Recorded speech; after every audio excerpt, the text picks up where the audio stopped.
Good morning. How are you? This is Kieran Casey. You're looking at Irish Inquiry, and this is Breathing for Life, the program that wants to show you how to breathe for a better life. The Vietnamese meditation master Thich Nhat Hanh, he says to be in control of our breath means we are in control of our minds and our lives. And what we're aiming to do here with Breathing a Better Life is to show you how to gain more control over how you breathe, to be consciously aware of it. And we had Maria on Monday, we had Patrick on Tuesday, and we had John yesterday. And what they all had in common was prior to becoming involved with breathwork, they all were suffering from physical ailments, from arthritis to asthma to inexplicable headaches, and all had used medication in an effort to combat this discomfort and their ailments. But in the end, all three of them have found relief, total relief from all of these physical ailments through conscious breathing. So it is a vital, vital part of our well-being and our makeup. This morning, I'm going to be joined by a Frenchman, Renaud Cmela. Renaud is a trained Wim Hof instructor. And welcome, Renaud. And we could start off. Can you tell us a bit about your story? How did you become involved in breathwork? Good morning, Kieran. Good morning, everyone. So, I really started about, I would say, it was in 2017 that I really got to understand how important breath work was in everybody's lives. So similar to to the other three people who were there this week so far, I didn't suffer physically, as you said, but I suffered from anxiety, panic attacks since I was very young, and I also was prescribed, I was going to psychiatrists, for example, in my late teens, early 20s. And because that's the way we thought, a lot that it would get better. So I was quickly, straight away prescribed with relaxing tablets, pills, I would say. But the problem is that you get really addicted to that very quickly. And I had a period of time where I lost many people, and due to disease or other incidents that you can't expect, several people in my life in a really short period of time became really anxious and really increased my intake of prescription drugs. And I was using that as sweets. Or, for example, my mom, who had cancer, so she had some extra ones, so I would go and pick them up behind the counter at home, I would say, which is sad anyway. And but one day I realized that I couldn't live like that, and decided to stop taking those pills and to focus on my mind. It was really hard, and I was breathing, but probably still the wrong way. It was calming, but still the wrong way.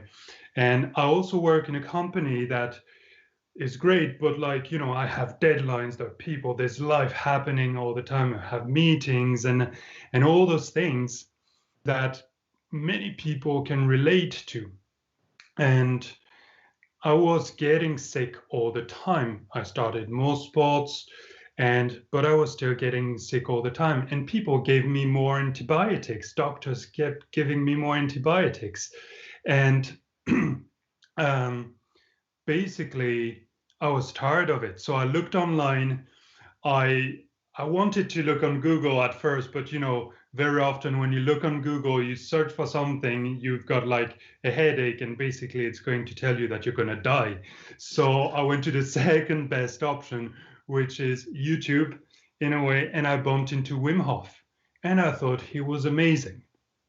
And I started it at home, and I was lying down on my carpet, and the first round didn't do anything. I was too sticking too much to the rules as well. I was thinking too much, and that's my problem. I tend to think a lot. And I did a second round, and suddenly I could feel my blood flowing in my body, in my hands, in my fingertips. And I had never felt that before. And then in my legs and all. And I felt more empowered, and I wanted more. It was kind of my new drug, a new natural drug. And so I got really interested in that, and I read different things about a breathing, bumped into videos of Patrick McKeown, who was there on a Tuesday, and he was brilliant. And yeah, I got into the Wim Hof method because that's something for sports and performance that was fitting me as well. And I went through the 10-week course. I went to Stroh as well, where Wim Hof lives. And I told him about my story. At the end, on the last day, I told him, look, I wish I'd known your method before, because it really helped me a lot. And my mom, who had cancer, who sadly passed away in 2004, I was telling him I wish I could have helped her better. And my friends also suffered from depression, anxiety, and all those things. And he just looked at me, and I could see his eyes were just like lighting up a bit. And he gave me a big hug, and he told me, you know, you and I and all the people here being trained, we're going to change the world. And that changed me as well. And in a way that I want to help people as well find their own way and make them realize that, yes, there are rules. We can see all those breathing techniques and that are brilliant. And we can see so much that is brilliant online, really. But there are also a lot of, I mean, mainly on YouTube, a lot of people with no experience, and they just copy and paste the ideas, really. But it's a lot about feeling. And Wim Hof says it himself as well. It's about feeling it. And that's what we will try and do today when we do some breathing together.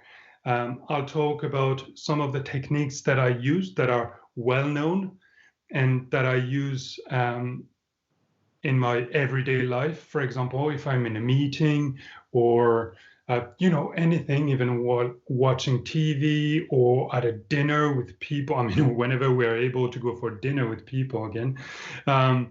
But those situations, quick situation, and then one of my morning routines to wake up and start the day the right way.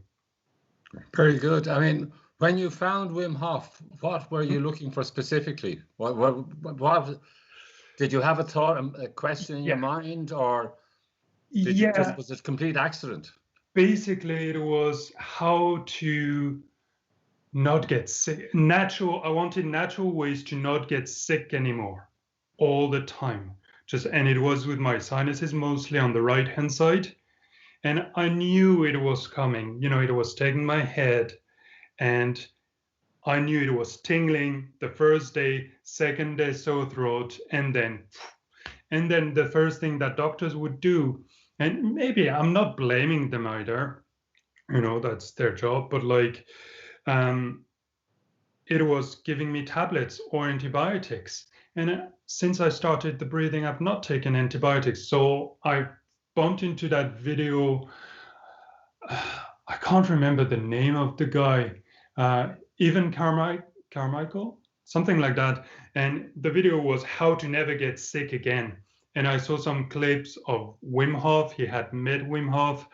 And I wasn't a guy into cold water, but of course I jumped after the breathing in my shower and tried the cold water. Didn't like it at first, but I learned to calm down. And it's something that we can all do, is just improve, get better.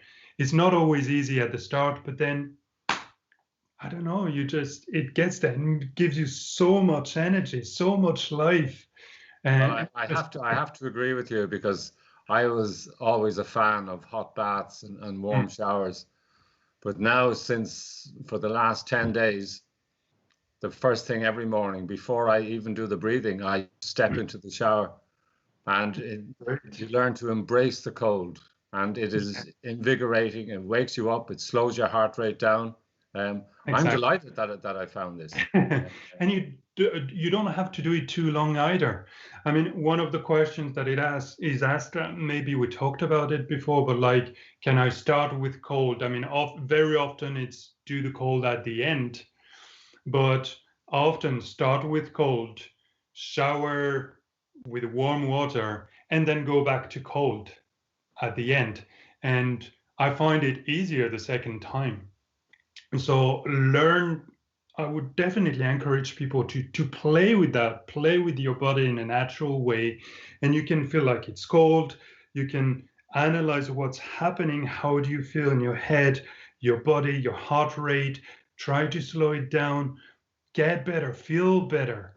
And then turn to warm, and there you're definitely good. Usually you're comfortable, you wash, and you're all happy and all. And then you turn to cold again, and it helps refocus quickly. You have no choice but to refocus in a second. Yes, it's that moment when you gasp, you involuntarily gasp. Yeah.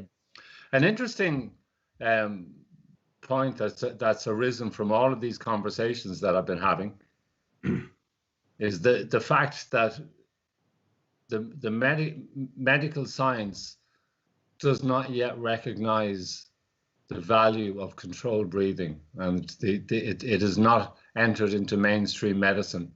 And I was thinking about this last night, and when you actually look at the pharmaceutical industry, their primary goal is to make profit for their investors. Exactly. Yeah.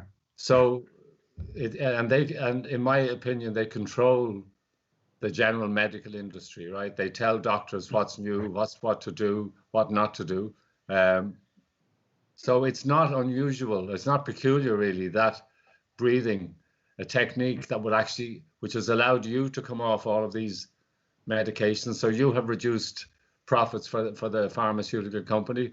So is Patrick, so is John, so is Maria, and all through something that you're born with. I mean, it's exactly, when you think about it, it just makes so much sense that we are nature knows unique individual beings.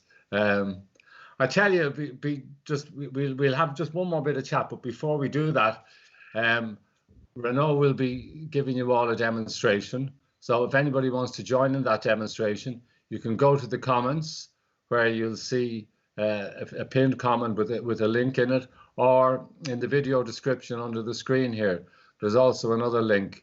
So if you'd like to partake in the workshops, in the demos, they're in a private room. Just click on the link. It'll bring you to the Irish Inquiry site, enter in your details, and you'll be able to come in and enjoy Renaud's demonstration this morning. So Renaud, you're going to be starting off. What are you going to start off with? First of all, as I briefly mentioned, but just one small thing, I saw you were talking about the vaccines and all. I mean, the pharmaceutical. I read an article that there could be a profit of 15 billion for Pfizer with the vaccine. Anyway, it's a title I saw yesterday. But yes, so what I'll be doing is first, so something that we can all relate to, like being at work or in life, or you're at a dinner table or with your family, anytime, quick ways that are known and have been studied, but that I use as well, and that are almost unnoticed, but to relax quickly in no time. It's very easy. It's almost hidden. You can barely see it. So we'll do a little bit of that for 5 to 10 minutes. And then I'll also talk about box breathing. Okay. Well, look, I think on that note, Folks, all of you there watching, it's time to go over to the private room, and I'm going to leave you in the caring, capable hands of Renaud Cmela. Renaud, best of luck. Thank you very much, Karen.